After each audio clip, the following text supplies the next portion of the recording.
আসসালামু আলাইকুম। আমি আজকে গাজরের হালুয়া বানাবো। গাজরের হালুয়ার জন্য 1 কেজি গাজর নিয়েছি, চিনি নিয়েছি, ঘি নিয়েছি 4 চামচ, ড্রাই ফ্রুট নিয়েছি, আলমন্ড, কাজু, কিশমিশ, দুধ নিয়েছি। প্রথমে গ্যাসটা জ্বালিয়ে কড়া বসিয়ে দিলাম। কড়াই 2 চামচ ঘি দিয়ে দিচ্ছি। ঘিটা গরম হয়ে গিয়েছে। গাজর গ্রেট করা দিয়ে দিচ্ছি। গাজর একটু নাড়াচাড়া করে নেব। নিয়ে একটু নুন দিয়ে দিলাম। নুন দেওয়ার পর আমি আরেকবার নাড়াচাড়া করে নিচ্ছি। ঢাকা দিয়ে দিলাম।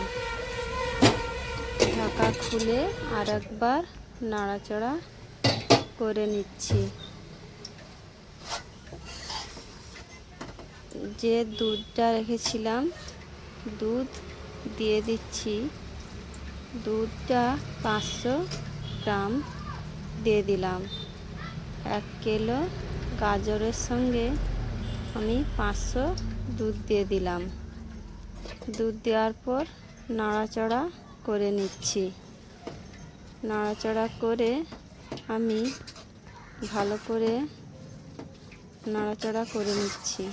নাড়াচাড়া করে আমি ঢাকা দিয়ে দিলাম।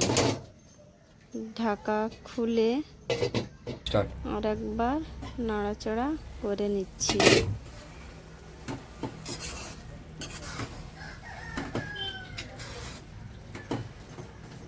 গাজর সিদ্ধ হয়ে গিয়েছে। এবার আমি 2 কাপ চিনি নিয়েছিলাম, চিনি দিয়ে দিচ্ছি। যার যার স্বাদ মতন চিনি দিয়ে দিবেন। আমি 1 কাপ আর হাফ কাপের মতন আমার চিনি লেগেছে। চিনি দেওয়ার পরে নাড়াচাড়া করে আমি এলাচ গুঁড়ো দিয়ে দিলাম। এলাচ গুঁড়ো দিয়ে আমি নাড়াচাড়া করে নিচ্ছি। চিনি থেকে জল বেরিয়েছে। এবার আমি ড্রাই ফ্রুটগুলো ভেজে নিচ্ছি একটু ঘিয়ে। কাজু, আলমন্ড আর কিশমিশ।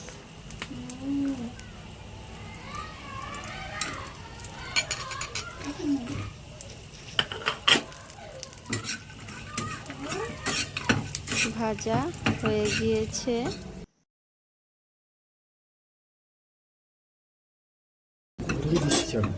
হালুয়াটা এবার আমি আরেকবার নাড়াচাড়া করে নিচ্ছি।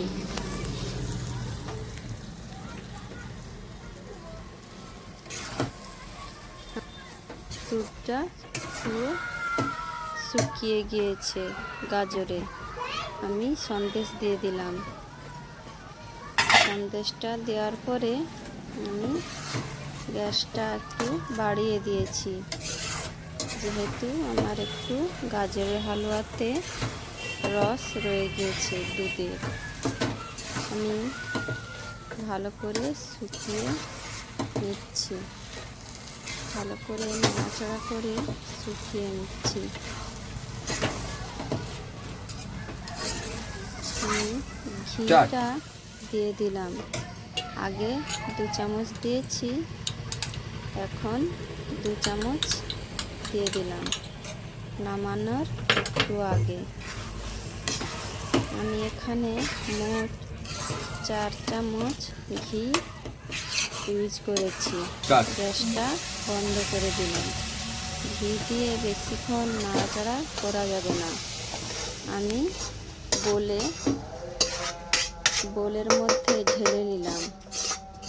আমি ড্রাই ফ্রুটগুলো কুচো কুচো করে রেখেছি, এর মধ্যে দিয়ে দিচ্ছি। কেমন হয়েছে জানাবেন।